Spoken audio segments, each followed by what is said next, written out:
Hi guys, अस्सलाम वालेकुम। तो कैसे हैं मेरे वीयू के परिंदे? उम्मीद करता हूँ सब खैरियत से होंगे।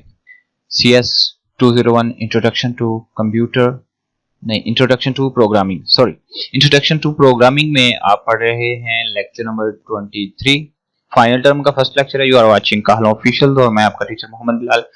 बेसिकली ये जो आपका लेक्चर है ये बहुत ही इम्पोर्टेंट, वेरी वेरी इंपॉर्टेंट, ठीक है, और बहुत ज्यादा आसान है। अगर आपने मिड टर्म को अच्छे से पढ़ा था, अगर मिड टर्म को अच्छे से पढ़ा था तो ये बहुत ज्यादा आसान होने वाले हैं। अगर आपने मिड टर्म को नहीं पढ़ा तो ये बहुत ज्यादा डिफिकल्ट होने वाले हैं, ठीक है। तो अगर आपने डायरेक्टली मिड टर्म से स्टार्ट किया था तो दैट्स गुड। अगर आप फाइनल टर्म से स्टार्ट करें तो आपको एट लीस्ट लेक्चर नंबर 3 से लेके लेक्चर नंबर 10 तक एक बार लेक्चर को सुनना जरूर चाहिए। आपको लेक्चर नंबर 3, 4, 5, 6 4 लेक्चर तो एटलीस्ट आप समझो, फिर आपको फाइनल टर्म की अच्छे से समझ आ जाएगी। तो वीडियो को स्टार्ट करते हैं। इससे पहले मैं ये कह देना चाहता हूं कि मैं किसी भी वीडियो में ये नहीं कहना पसंद नहीं करता कि आप मेरे चैनल को सब्सक्राइब करें, लाइक करें, ये करें, वो करें। अब बेसिकली आप खुद समझदार हैं कि एक पर्सन आपकी मोहब्बत का गिरवीता है, तो आपको भी चाहिए कि उसे सपोर्ट करें। मुझे ये वो आपकी सपोर्ट से सिर्फ ये खुशी मिलती है, बच्चे देख रहे हैं, और ऑफ कोर्स हम यहाँ से अर्निंग भी करते हैं। स्टिल मैंने कोई अर्निंग कलेक्ट नहीं की, लेकिन इंशाल्लाह हम करेंगे और अपने ड्रीम की तरफ चलेंगे। तो मेरा ये प्लान है कि आप सपोर्ट करते जाएं, हमें भी बेनिफिट होता जाए, आपको भी बेनिफिट होता जाए, ठीक है। तो मैं हर बार ये बात आपको नहीं कहना चाहूंगा कि आप मेरे चैनल को सब्सक्राइब करें। अगर तो आपको वीडियो अच्छी लगती है, आपको पता चलता है यार इसमें मुझे कुछ ना कुछ सीखने को मिलेगा, तो आपको लाजमी तौर पर इसको वो करना चाहिए, वो जो होता है लाइक, और सब्सक्राइब भी करना चाहिए। और वो घंटी वाला बटन वो आपने अपनी जरूरत के लिए प्रेस करना होता है। वजह यह है कि अगर आपको कोई बंदा लेक्चर अपलोड करता है तो घंटी वाला बटन अगर प्रेस किया है तो आपको लेक्चर फौरी तौर पे ऊपर नोटिफिकेशन आ जाता है। अगर आपने वो प्रेस नहीं किया तो फौरी नोटिफिकेशन नहीं आएगा। तो वो कोई मजबूरी नहीं है, आप उसको करो प्रेस, ठीक है। चैनल को सब्सक्राइब कर दें, अच्छा सा कमेंट। अपनी मोहब्बत में अगर समझ नहीं आती तो आप डिस्क्रिप्शन में मुझे व्हाट्सएप के थ्रू एडमिन से जाके मेरा कॉन्टेक्ट उठा सकते हैं और आप मुझसे किसी भी क्वेरी के मतलब पूछ सकते हैं। थर्ड मोस्ट इंपॉर्टेंट, CS 201, 101, 304 तमाम CS के सब्जेक्ट्स की हम ऑनलाइन क्लासेस देते हैं। मैं पढ़ाता हूं आपको ऑनलाइन CS के सब्जेक्ट्स, और हम वहां पे 1 घंटे से अबव क्लास लेते हैं और हम प्रोग्रामिंग की उड़ा देते हैं धज्जियां। यहाँ पे हम वीडियो को शॉर्ट रखते हैं कि जो कोड हमने लाइव टाइप करना होता है हम उसको वीडियो को कट करके फ्रेम, तो फिर हम उसको टाइप करके रख लेते हैं ताकि आपका टाइम ज्यादा से ज्यादा सेव हो। लेक्चर जो 50 मिनट का होगा वो उसको हम 20 मिनट 30 मिनट तक महदूद रखने की कोशिश करेंगे, ठीक है। तो ये इंपॉर्टेंट बातें थी। आप चैनल को सब्सक्राइब करें और आगे चलते हैं। इंशाल्लाह मैं पूरी कोशिश करूंगा, हमेशा हमारी मोहब्बत बनी रहेगी। तो लेक्चर को स्टार्ट करते हैं। बेसिकली बिस्मिल्लाहिर्रहमानिर्रहीम। लेक्चर नंबर 23 है। इसमें है कुछ रीडिंग मटेरियल बता रहा है कि हमने क्या पढ़ना है। प्री प्रोसेसर है, इंक्लूड, डायरेक्टिव है, ठीक है, और उनको वो डिफाइन करेगा। उसके बाद प्रोसेसर में जो है मैक्रोस हैं, एग्जाम्पल है, और कुछ टिप्स एंड ट्रिक्स हैं, इसको एक्सप्लेन किए देते हैं। आगाज करते हैं प्री प्रोसेसर से। प्री का वर्ड तो आपने सुना होगा कि प्री का मतलब ही जो होता है पहले होता है। प्री मीनिंग पहले, काम करने से पहले, ठीक है। प्रोसेसर का भी आपको पता है कि क्या होता है। प्रोसेसर जो है प्रोसेसिंग करना, ठीक है। इसको जरा अलग से, जैसा कि नाम से पता चल रहा है कि प्री प्रोसेसर, प्रोसेसिंग करने से पहले। प्री का मतलब होता है पहले, तो प्रोसेसिंग करने से पहले जो काम करना है जिसने, उसको हम प्री प्रोसेसर वर्क करते हैं। इसको समझ लेते हैं। कहता है कि हमें प्रोग्रामिंग के अंदर थ्योरी बहुत ज्यादा जरूरी है। किसी भी बात को समझने के लिए आपने थ्योरी पे फोकस करना है, किसी टीचर पे फोकस नहीं करना। टीचर ने जो बोला ठीक है, बट थ्योरी को मैक्सिमम रीड करें, मैक्सिमम, आप बन जाओगे हीरो। प्री प्रोसेसर मीनिंग वो कहता है कि it used to enhance the code in C, ये हर प्रोग्रामिंग लैंग्वेज के साथ आता है वगैरह वगैरह।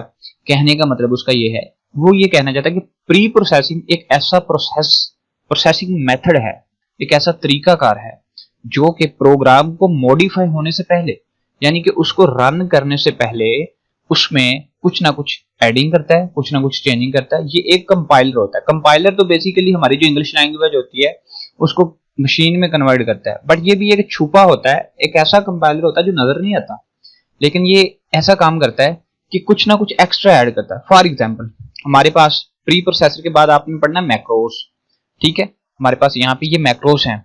अब इन मैक्रोस को ऐड करेगा, ठीक है। जैसा कि हम बोलते हैं, हमारे पास कोई कोड पकड़ लेते हैं हम, मैक्रो का मैं एक कोड लिख देता हूं साथ में।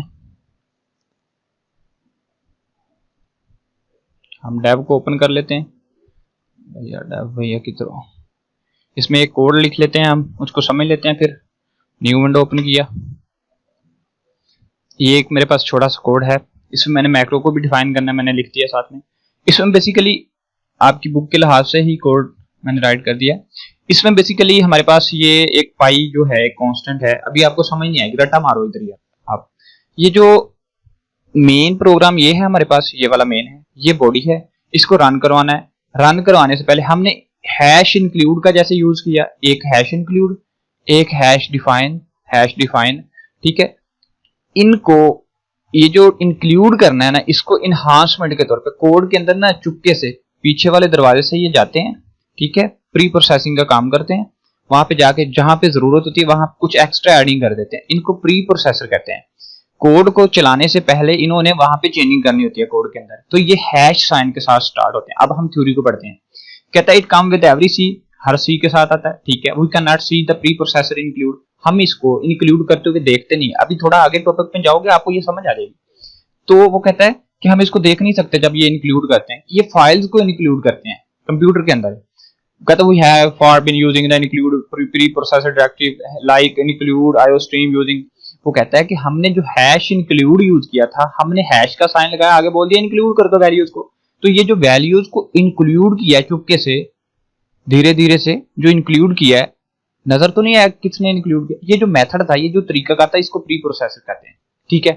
कहता है हमें actually hash include when we write the code include, हम इसमें कहता है कि इंक्लूड क्या कर दो, सम फाइल को इंक्लूड कर दो, ठीक है। हैश इंक्लूड लिख दो, क्या इंक्लूड कर दो, आगे लिख दो आप कुछ भी लिख दो, ठीक है।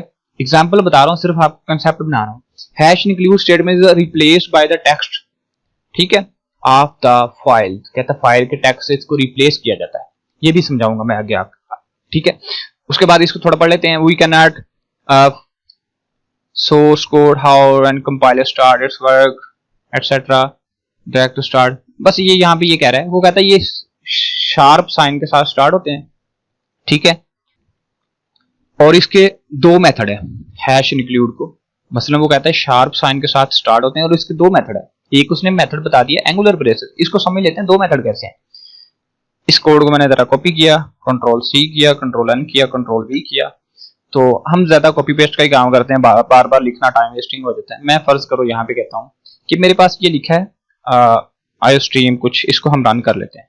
मैं कहता हूँ CS201 23 है, ये 23 किया, डेस्कटॉप पे इसको सेव कर दिया, डन कर दिया, ठीक है। उसने मुझे एरर दे दिया।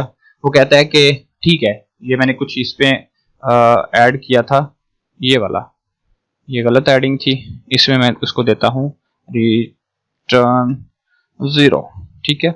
ऊपर मैंने इसको मैक्रोज में डिफाइन नहीं किया, डन नहीं किया कोड को, ठीक है। यहाँ पे मैंने सी आउट देना, क्योंकि मैंने दूसरी फाइल कॉपी की थी, इसलिए मैं इसको जरा यहाँ से यहाँ पे मैंने सी आउट करना है।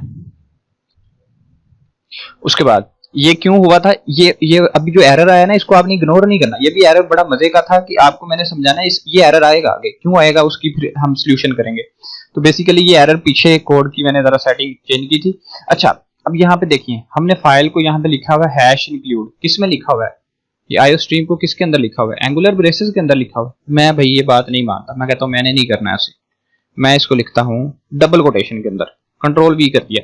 अभी तक आप देखते आए हो कि आपने इसको उसके अंदर लिखा था जो है एंगुलर ब्रेसेस के अंदर, ठीक है। तो इसके दो मेथड हैं, एक एंगुलर ब्रेसेस के साथ और एक जो है इसको हम डबल कोटेशन के अंदर लिख सकते हैं।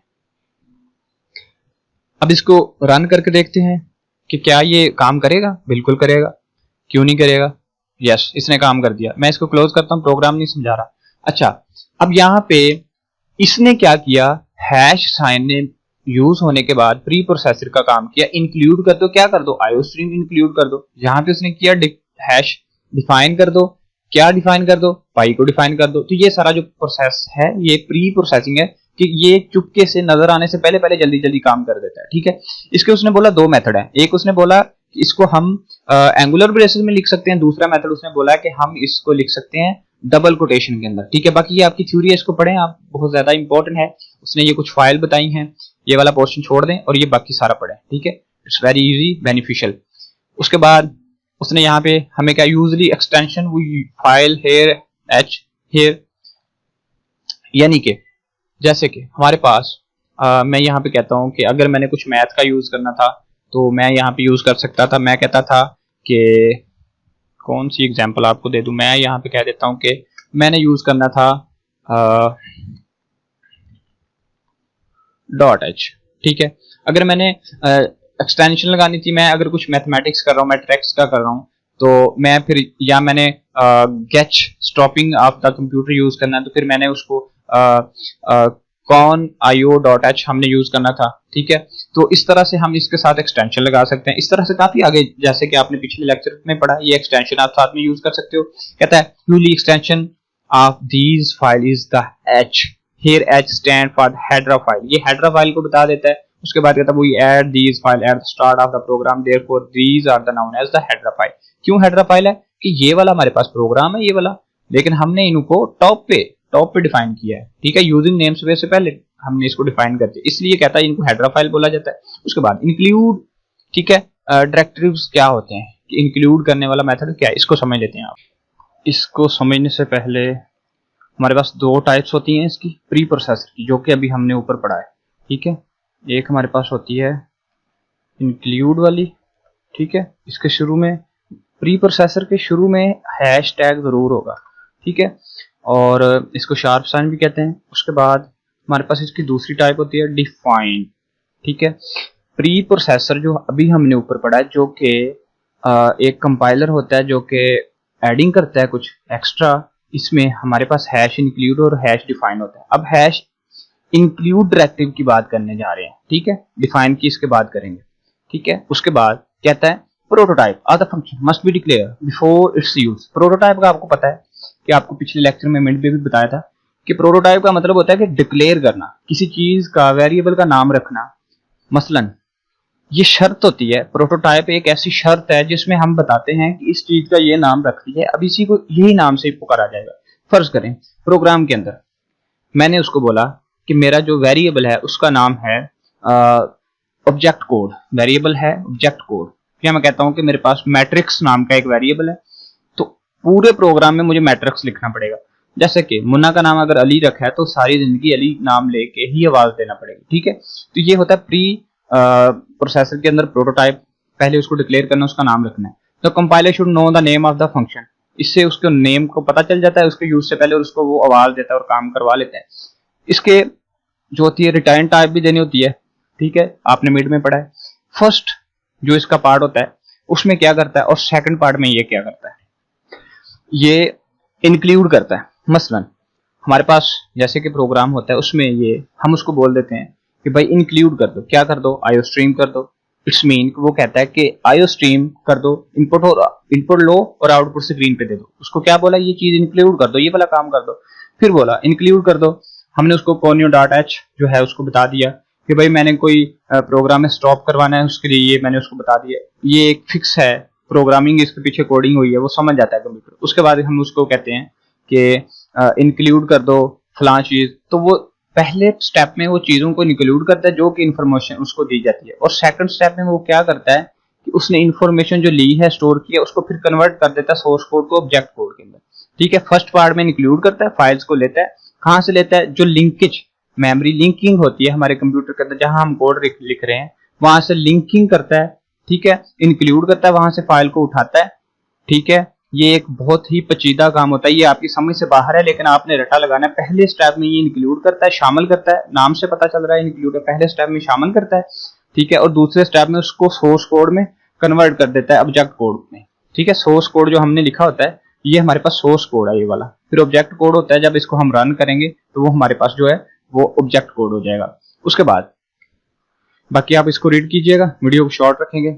उसके बाद this function part before the writing the program once include the prototype of the where ID, ये आपको अच्छा यहाँ पे उसको कहता है कि we can include the prototype of these function in our program, हम अपने प्रोग्राम में प्रोटोटाइप कर सकते हैं। One way is write the prototype of the these function in the start before writing the programme.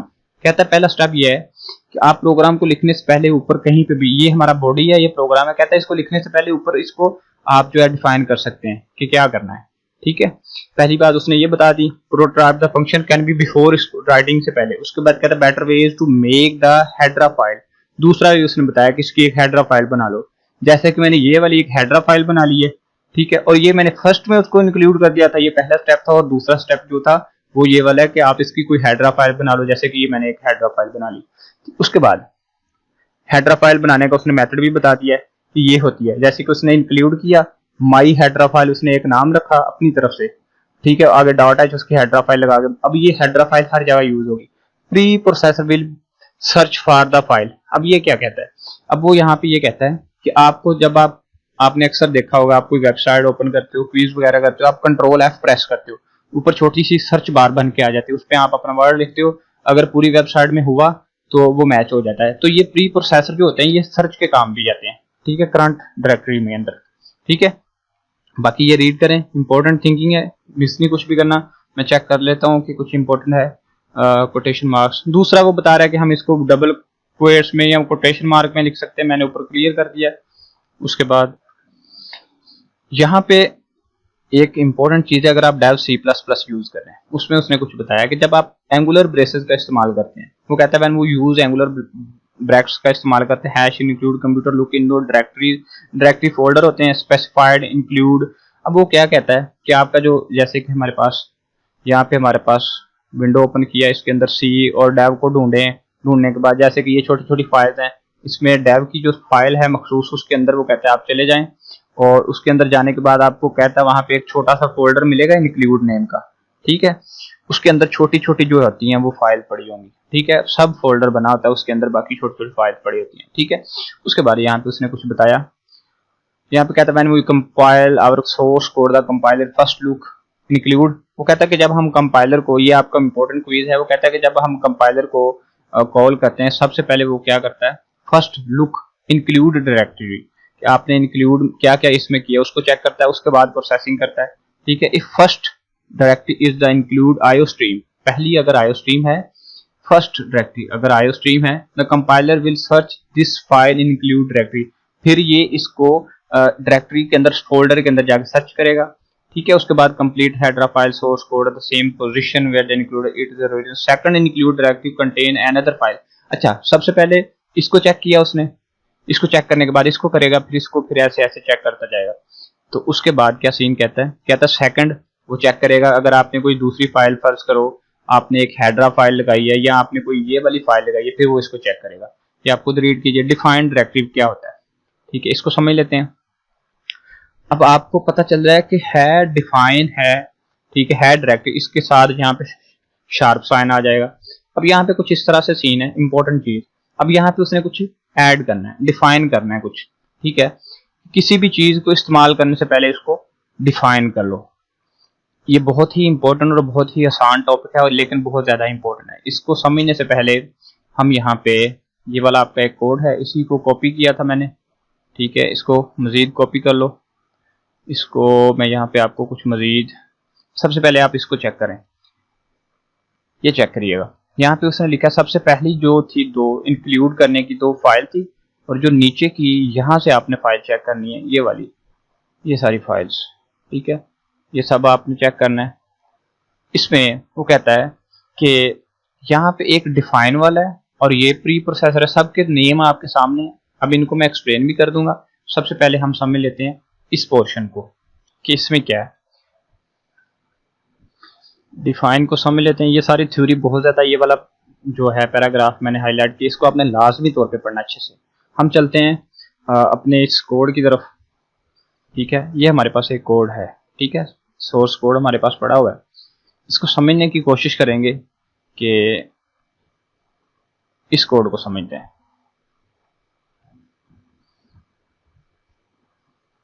या दैट्स गुड। सीन कुछ इस तरह से है कि हमने एक यहाँ पे यूज किया है फंक्शन, एक कोड यूज कर रहे हैं। इसमें सीन कुछ इस तरह से है कि इतना सा पोर्शन आपको पता है, सबसे पहले हम हैश इंक्लूड आयो stream using name space STD और उसके बाद वगैरह वगैरह लिखते हैं। यहाँ पे हमें जरूरत है रेडियस की, बात को समझिएगा, रेडियस की। रेडियस को लेने के लिए हम एक मेथड यूज करेंगे, जैसे कि अगर हमें फर्ज करें, रेडियस को छोड़े, फर्ज करें हमें किसी चीज का एरिया चाहिए, ठीक है। एरिया लेने के लिए हम क्या करते हैं, सबसे पहले हमारे पास होता है उसका रेडियस, ठीक है। उसके बाद हमारे पास उसको मल्टीप्लाई करते हैं उसके रेडियस के साथ, ठीक है। उसके बाद हम उसको मल्टीप्लाई करते हैं 2 के साथ, ठीक है। तो हमारे पास फार्मूला होता था, आई थिंक रेडियस का फार्मूला होता था पाई आर स्क्वायर, ठीक है। आर को आर से मल्टीप्लाई करते थे, और 2 से नहीं, फिर यहाँ पे पाई से मल्टीप्लाई करते थे। पाई की वैल्यू थी 3.14 और समथिंग, ठीक है, 3 पॉइंट था। अब अगर मैं बड़ा प्रोग्राम लिख रहा हूं तो क्या मैं हर बार यहाँ पे 3.14 लिखता आऊंगा? कभी मैं 3.143 लिख दूंगा, कभी मुझे इसकी एग्जैक्ट वैल्यू भूल जाएगी, जो कि ये वाली इसकी एग्जैक्ट वैल्यू है। तो मैं क्या करूंगा, मैं इसको कॉपी करता हूं, तो मैं इसको यहाँ पे लिखता हूं। मैं कहता हूं कभी मैंने ये वाला यूज कर लिया, ठीक है, कभी मुझसे 9 मिस हो गया, कभी 5 मिस हो गया, तो ये प्रॉब्लम रहेगा। तो इस प्रॉब्लम को सॉर्ट आउट करने के लिए हमारे पास एक मेथड है मैक्रोज, ठीक है। अब ये मैक्रोज से मुराद आपका ये मैक्रो नहीं है कि आप मैक्रोनी लें, उस पर मसाला डालें और खा जाएं, बिल्कुल ऐसा नहीं। ये मैक्रोज हैं, मैक्रोनी नहीं है। तो आपने इसको मैक्रोनी की तरह खा जाना है, बड़ा अच्छा सा कंसेप्ट करना है। सीन इस तरह से है कि भाई मुझसे बार बार ये वाला काम नहीं होता कि मैं बार बार ये वैल्यू भी यहाँ पे बार बार लिख सकता था। किया क्या, उसने डिफाइन कर दिया एक कांस्टेंट को, पाई को बोले, तो ये है मैक्रोज। यानी कि फर्ज करो हमारे पास ये एक कोड है, ठीक है, इसको हम रन करते हैं, रन करके इसको समझने की कोशिश करते हैं। कोड रन कर दिया, कहता है enter the radius of the circle, मैंने 2 इंटर कर दिया, उसने मुझे उसका वो निकाल के दे दिया। अब सीन ये है कि प्रोग्राम बिल्कुल एक्यूरेट है, कोई मसला नहीं है। हम यहाँ पे क्या कर सकते थे, हम बार बार यहाँ पे कोड के अंदर यूज कर सकते थे 3.14 एटसेट्रा कुछ वैल्यू, लेकिन हमने यहाँ पे क्या यूज किया, हमने तो यहाँ पे ये वाला यूज कर लिया पाई। मसला ये है कि मुझे कहीं भूल ना जाए कि प्रोग्राम के अंदर एग्जैक्ट वैल्यू क्या थी, तो उस वैल्यू को मैंने एक कांस्टेंट पाई का वर्ड दिया, ठीक है। मैं इसको नाम दे देता हूं, टोटू कह दिया इसको, ठीक है। नहीं यार आपको पसंद नहीं आएगा, मैंने इसका नाम ये रख दिया, ठीक है। इसको मैंने यहां से कॉपी कर लिया, जहां पे मैंने टोकू लगा देना है वहां पे समझो पाई की वैल्यू लगेगी, जहां पे भी टोकू होगा वहां पे पाई की वैल्यू है। इसको हम रन करते हैं, चेक, काम चल रहा है। अब मतलब क्या था, उसने डिफाइन कर दिया, पीछे हैश टैग लगा के उसने बोला डिफाइन टोकू, जो भी वैल्यू आपने डिफाइन करनी है उसका नाम पहले रख देना, जो भी नाम रखे टोकू, आगे उसने क्या बोल दिया 3.14। अब जहां पे टोकू आएगा ये वैल्यू जाएगी। उसने यहाँ पे डिफाइन कर दिया कि जहां पे सर्कल एरिया की वैल्यू जाएगी, सर्कल एरिया की जहां पे वैल्यू जाएगी वहां पे उसको ये वाला मिल जाएगा, यानी कि वो स्केयर कर देगा। अब यहाँ पे रेडियस हम उसको देंगे, सीन रेडियस कर दिया, ठीक है। उसके बाद area of the circle is, उसने यहाँ पे ये कर दिया, ये यहाँ पे आएगा एग्जैक्ट, यानी किस तरह से आपने इसको देखना है, आप कंफ्यूज मत हो जाएं। अब यहाँ पे क्या था, एरिया ऑफ द सर्कल। अब यहाँ पे सर्कल का जो एरिया है जो कि डिफाइन किया उसकी वैल्यू यहाँ पे आ जाएगी। बात आपको समझ में नहीं आई। सीन इस तरह से है कि हमने भूल ना जाने की वजह से पाई एक कांस्टेंट स्पेलिंग यूज की है, जैसे कि ये भी कांस्टेंट है, ये भी कांस्टेंट है, ठीक है। पाई का नाम दे दिया उसको, पाई का नाम देने के बाद उसकी ये जो वैल्यू, जहां पे भी पाई का लफ्ज जाएगा वहां पे ये वाली वैल्यू जाएगी। अब फर्ज करो हम रिटर्न जो था हम इसको यूज करते हैं रिटर्न 0। अगर आप बार बार रिटर्न 0 नहीं लिख सकते, मैं इसको डिफाइन करता हूं कि मैक्रोज असल में है क्या और डिफाइन क्या सीन है। आपने ऐसे डिफाइन लिखना है, कंट्रोल सी किया, कंट्रोल वी किया। मेरे पास फर्ज कर लो, मान लो कि मैं जो रिटर्न की वैल्यू ये लिखता हूं ना, ये वाली रिटर्न की वैल्यू, मैं इसको कुछ चेंज करना चाहता हूं। मैंने इसको सी किया, ठीक है, यहां पे मैंने इसको पेस्ट कर दिया, ठीक है। लेकिन पेस्ट करने से पहले मुझे इसका एक नाम रखना होगा। मैं कह देता हूं, इसको मैं कहता हूं बैक।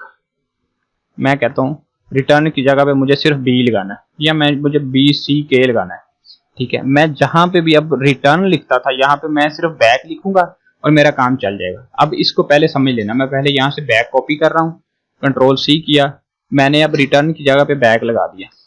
अब मैं प्रोग्राम को पहले इसको खत्म करता हूँ। अब मैं इसको रन करूंगा तो ये फौरी तौर पे एरर देगा, समझिएगा बात को। ये एरर दिया क्यों, वो कहता है बैक कहाँ से ले आए हो, ये तो डिफाइन नहीं है। तो इसका मतलब ये है कि वो कहता है कि इसको डिफाइन करो। अब मैंने क्या किया, मैंने इसको अब डिफाइन कर दिया। मैंने बोला जहां पे मेरा बी सी के बैक आएगा उसको आपने रिटर्न बोलना है, और एंड पे कोई सेमी कोलन नहीं लगाना। जैसे कि यहाँ पे सेमी कोलन है, जब भी हम डिफाइन करते हैं प्री प्रोसेसर को, एंड पे सेमी कोलन नहीं लगाना, ठीक है। ये बात याद रखना, इंपॉर्टेंट क्विज है। बैक का वर्ड यहाँ पे आएगा, अब ये प्रोग्राम जहां पे हमने बैक लगाया वहां पे रिटर्न समझ लेगा, वो समझेगा भाई कि बैक की वैल्यू रिटर्न है, ठीक है। चेक, प्रोग्राम रन हो गया। भाई कैसे हो गया, क्यों होना चाहिए था, बैक कैसे यूज कर दिया, मैंने अपनी मर्जी से लगा दिया। मैं इसको कहता हूं भाई वापसी, रिटर्न को मैं उर्दू में बोलता हूं वापसी, ठीक है। अब मैं यहाँ पे वापसी लगाऊंगा, अब वो वापसी की जगह पे समझेगा रिटर्न है भाई। ये लो, अब आगे ये जीरो है, मैं कहता हूं मुझे जीरो नहीं लिखना, मैं एक नई बात डिफाइन कर देता हूं। मैं यहाँ से डिफाइन कॉपी किया, ठीक है, और मैंने यहाँ पे अब मैं कहता हूं मुझे यहाँ पे लिखना है जीरो की जगह पे मुझे लिखना है जीरो की जगह पे मुझे लिखना है इंग्लिश वाला जीरो। अब जीरो की जगह पे मैंने जीरो लिख दिया। अब मैं जहां पे जीरो लिखूंगा ये वाला जो जीरो है उसकी वैल्यू आ जाएगी। अब मैं पहले इसको प्रिंट करता हूं, यहाँ पे जीरो नहीं लिखता, पहले ये वाला जीरो मैं यहाँ पे नहीं लिखा, अभी एरर आएगा, चेक करिएगा। ये प्रोग्राम में आपको नहीं, उसने एरर नहीं दिया, क्यों, कि उसको वहां पे भी ऑलरेडी वैल्यू मिल गई। अगर मैं इसको यहाँ से खत्म करके इसको देता हूं, चेक करिएगा, अब सीन दोबारा चेक करिएगा, ये जीरो कॉपी किया, कंट्रोल सी किया, अब जीरो की जगह पे मैंने इसको लाके पेस्ट कर दिया, ठीक है। अब मैं इसको चलाऊंगा, वो बोलेगा ये वाला जीरो कहां से आया, वो बोलेगा ये जीरो कहां से आ गया। आपने रिटर्न जीरो की जगह पे जो वैल्यू लिखी होती थी, रिटर्न आगे हम जीरो लिखते थे, ये वाला जो जितना भी किस्सा था रिटर्न की जगह पे मैंने वापसी लिख दिया, और जीरो की जगह पे मैंने जीरो लिख दिया। अब मैं इसको डिफाइन कर रहा हूं, अब डिफाइन किया, अब वो जहां पे मैंने वर्ड जीरो लिखना है वो इसको यही जीरो समझेगा, ठीक है। अब मुझे वो चेक करना, यहाँ पे वापसी की जगह पे मैंने ऊपर उसको बता दिया था वापसी, और जीरो की जगह पे वो ये वाला जीरो, रिटर्न जीरो। अब इसको रन करते हैं, अब एरर मिलेगा क्या, बिल्कुल भी नहीं मिलेगा। इसको मैंने 3 दिया, एंटर दिया, उसने मुझे आंसर दे दिया। इसको कहते हैं मैक्रोज। किसी भी जगह पे फर्ज करो, अब हम एक और डेफिनेशन क्लियर कर लेते हैं। हम यहाँ पे करते हैं, डिफाइन किया, कंट्रोल सी किया, और ये मैंने कंट्रोल वी किया। अब जो सी आउट वर्ड था इसको कॉपी किया, इसको यहाँ पे पेस्ट कर लेते हैं। सी आउट की जगह पे मैं कहता हूं वो मुझे बोल दे प्रिंट। अब जहां पे भी मैंने प्रिंट लिख देना है, सी आउट की जगह पे मैंने प्रिंट लिखते जाना है, तो उसने उसको सी आउट ही समझते जाना है। कॉपी किया, ठीक है, कॉपी करने के बाद मैं सी आउट की जगह पे क्या लिख रहा हूं, प्रिंट। क्यों लिख रहा हूं भाई, मैंने उसको डिफाइन कर दिया है। अब मैंने देखो ऊट पटांग कर दिया सब कुछ। अब जहां पे मैंने प्रिंट वर्ड लिखा है उसने उसको सी आउट ही समझना है, ठीक है। अब देखिए इसको रन करता हूं मैं, रन करने के बाद समझ लेते हैं, इसको मैंने किया रन। अब मैंने सी आउट तो नहीं लिखा, कहीं पे भी सी आउट नहीं लिखा, कैसे प्रोग्राम रन हो गया, क्यों हो गया, नहीं होना चाहिए था भाई, सी आउट से होना चाहिए इसको। अगर कोई पूछे कि भाई आप सी आउट के बिना प्रोग्राम रन कर सकते हो सी में, यस मैं कर सकता हूं, मैं डिफाइन करूंगा। तो मैंने उसको बता दिया भैया जहां पे मेरा प्रिंट लफ्ज लिखा आएगा उसको सी आउट समझ लेना, हल्के में मत लेने का। अब आगे क्या समझते हैं, आगे बात समझते हैं। अब मैं यहाँ पे प्रिंट वाली चीज को खत्म कर देता हूँ, मैं कहता हूँ ये लो, मैंने डिफाइन नहीं किया, ठीक है। अब वो बोलेगा भाई कैसे, वो कह रहा है प्रिंट कहाँ से आ गया, तो मैंने उसको डिफाइन कर दिया। मैंने कहा ये मेरा बंदा है, ये मेरा आदमी है, ये खास है, इसका नाम मैंने प्रिंट रख दिया है। तो अब वो इसको प्रिंट नहीं समझ रहा, प्रिंट समझ के कर रहा है। इसको कहते हैं डिफाइन करना प्रोग्राम को, ठीक है। ये सारा वो यहाँ पे ये जो सारा बोलेगा, पता क्या बोलेगा इस पैराग्राफ में, वो बोलेगा पाई को यूज किया, मैंने आगे जाके पाई को यूज करना था, मुझे वैल्यू भूल जाती थी या वैल्यू आगे पीछे हो जाती थी, मैंने एक ही बार पाई लिख दिया।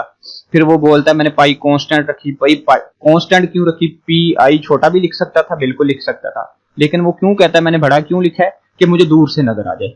पीके वाला सीन है, ठीक है, पीके मूवी में वो दूर से नजर आ जाए उसको। यहाँ पे आप छोटा पाई भी लिख सकते थे, लेकिन बड़ा कांस्टेंट क्यों लिखता है, कि मैक्रोज को जब भी डिफाइन करो कैपिटल वर्ड में इस्तेमाल करो, ठीक है। इसको मैक्रोज कहते हैं, इसी चीज को मैक्रोज कहते हैं, ठीक है। और इसको डिफाइन डायरेक्टरी भी कहते हैं, कि किसी चीज का नेमल बदल कुछ उल्टा इस्तेमाल करने से पहले उसको डिफाइन कर लो, इसको कहते हैं मैक्रोज। उसके बाद देख लेते हैं, ये आपका प्रोग्राम था। अब ये सारा सीन जो था। अब आप ये जो रेडियस इस्तेमाल करें, ये वाला जो रेडियस आपने इस्तेमाल करें, इसकी जगह पे आप कुछ और लिख दो, डिफाइन में लिख दो। मैंने भाई बार बार रेडियस नहीं लिखना।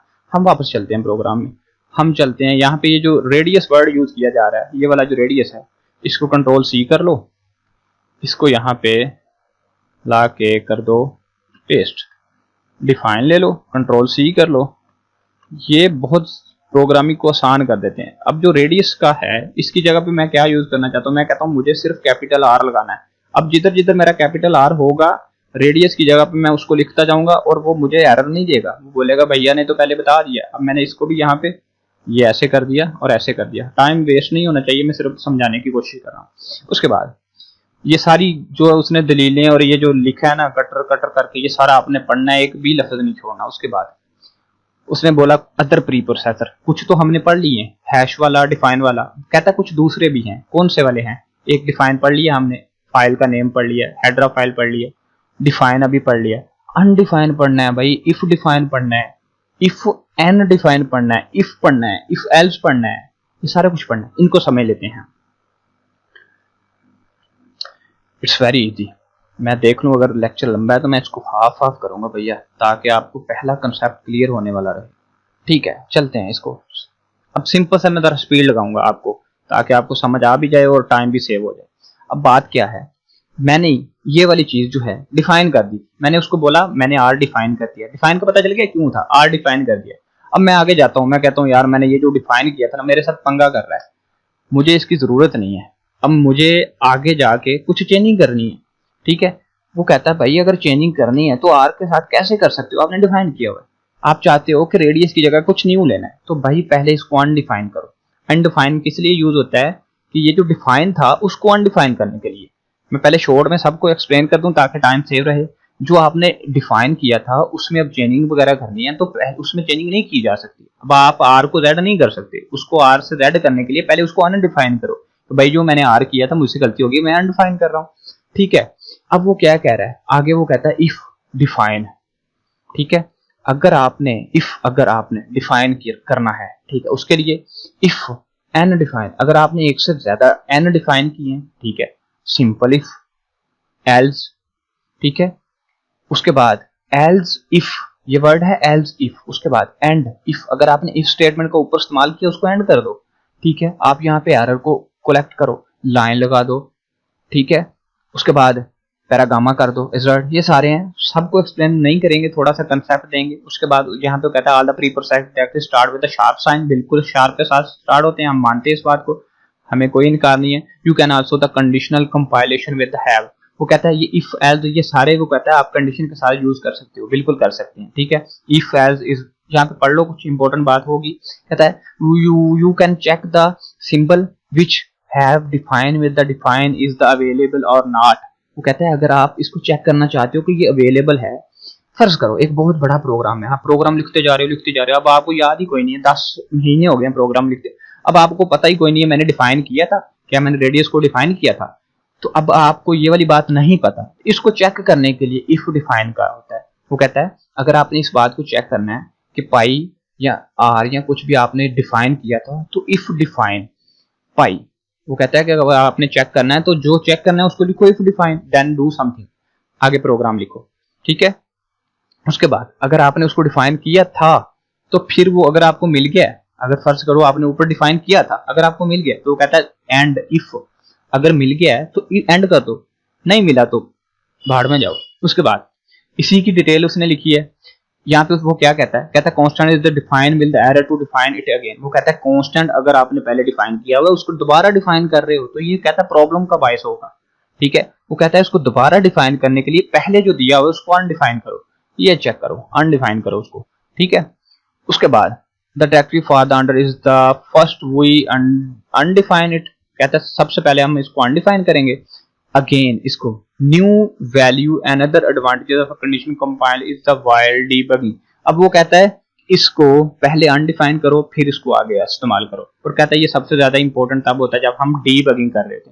डीबगिंग कब की जाती है, जो बड़े बड़े कंप्यूटर सॉफ्टवेयर बनाने वाले होते हैं वो सारे सॉफ्टवेयर नहीं बनाते, कुछ मेरे जैसे निकम्मे बंदे जो होते हैं वो सिर्फ टेस्ट करने के लिए रखे होते हैं। भाई आपने प्रोग्राम देखना है, इसने जो प्रोग्राम बनाया ठीक बनाया, उसको कहते हैं एनालिसिस करने वाले जो टेस्ट करते हैं, तो वो डीबगिंग करते हैं उसकी, तो उनके लिए ये काफी काम आते हैं, ठीक है। उसके बाद कहता है to check the value of the variable and verified program is the working fine, कि प्रोग्राम ठीक है। उसके बाद कहता है डिफाइन डीबगिंग। अब आपने डीबगिंग है क्या? This is the process. इसको मैं लिख देता हूं। डीबगिंग बेसिकली एक मेथड होता है जिसमें हम अपने कंप्यूटर के प्रोग्राम के अंदर चेक करते हैं कोई गलती मिली है तो उसको ठीक कर देना, इस काम को डीबगिंग कहते हैं, डीबगिंग, ठीक है। उसके बाद अगर डीबगिंग करनी है तो पहले डिफाइन करोगे डिफाइन लिखोगे डीबग। अब जहां जहां पे भी डीबगिंग आप लिखते जाओगे ये डीबगिंग का काम करता जाएगा। उसके बाद कहता है इफ डिफाइन डीबग। अगर कहता है इफ आपने डिफाइन किया डीबग को, इफ डिफाइन किया आपने किसको? डीबगिंग को। Cout control is in the while loop calculating average, ठीक है। अब वो यहाँ पे कहता है कि डीबगिंग खत्म हो गई है, अब एंड कर दो इसको। अब जिस इफ को आपने यूज किया वो कहता है एंड कर दो, क्योंकि हमारा काम खत्म हो गया। ये इसलिए यूज होता है, ये प्री प्रोसेसर डायरेक्टिव। उसके बाद this statement will execute if the debugging symbol is the defined, otherwise it will be not execute. क्या कहा उसने बोला कि अगर आपने ये वाला काम किया था तो फिर ये काम करेगा। मसलन एक बंदे ने चोरी की नहीं, आप उसके जाके गले पड़ जाओ, भैया मेरे पैसे निकालो, तो फिर तो थप्पड़ पड़ेंगे। तो अगर उसने चोरी की है, आपने देखा है, तो फिर उसको जाकर छीन लो उससे पैसे, फिर तो ठीक है। अगर तो आपने डीबग लिख के इसको डिफाइन किया था तो तब आप ये वाला वर्ड यूज कर सकते हो, अदरवाइज आपको जूते पड़ेंगे, सॉरी, ठीक है, मतलब कंसेप्ट। उसके बाद ये एक प्रोग्राम उसने दे दिया, इसमें उसने डीबगिंग, पहले आज के इस प्रोग्राम में मैंने सिर्फ कंसेप्ट क्लियर करने की चीजें की, कोड की तरफ कोई नहीं जाना मैंने, ठीक है। उसके बाद वो कहता है कि डिफाइन डीबग, उसने डीबग को डिफाइन कर दिया। अब ये प्रोग्राम के अंदर जहां पे इसकी जरूरत होगी वहां तक ये डीबगिंग करेगा। उसके बाद क्या कहता है, इसको बाद में एक्सप्लेन करेंगे। मैं कोशिश करता हूं अगर आपका लेक्चर लंबा है तो हम पहले ये छोटी छोटी थ्योरी को कवर कर लें। उसके बाद क्या कहता है, what will the we can not redefine the symbol without the undefined. ये वही बात कि अनडिफाइंड, कि अगर आपने पाई वाला वर्ड ऊपर यूज किया था, जैसे कि मैंने यहाँ पे 3-4 चीजें यूज की, मुझे सी आउट की जगह पे प्रिंट चाहिए था, अगर मैंने प्रिंट लिखा है सी आउट की जगह पे, ठीक है, तो मैं इसको अब आगे मैं प्रोग्राम में बहुत दूर आगे चला गया हूँ। एग्जाम्पल समझिएगा, मुझे पे फतवा मत लगाइएगा। अब मैं कहता हूँ अनडिफाइन कर दिया, ठीक है। अगर तो मैंने ये वाला प्रिंट वाला वर्ड डिफाइन किया था तो अब मैं यहाँ पे आगे इसका यूज कर सकता हूँ कि भाई मैंने जो प्रिंट करके सी आउट लिखा ना, मुझे माफ कर दो, वो मुझसे गलती हो गई, अब इसको छोड़ दो, अब इसको अनडिफाइन कर दो। अब वो प्रिंट की जगह पे सी आउट यूज नहीं करेगा, अब सी आउट ही लिखना पड़ेगा, ठीक है। उसके बाद यही उसने बात बताई कि भैया अगर आपने इसको डिफाइन नहीं किया तो अनडिफाइन नहीं कर सकते। उसके बाद यहाँ पे कुछ कंसोल आउटपुट के तौर पे यहाँ पे उसने कुछ आगे मजीद एक्सटर्नल एग्जांपल दिए कि कॉन्यू डॉट एच डिफाइन कॉन्यू, और उसके बाद कंसोल इनपुट और आउटपुट के लिए इस्तेमाल होता है, स्क्रीन के लिए।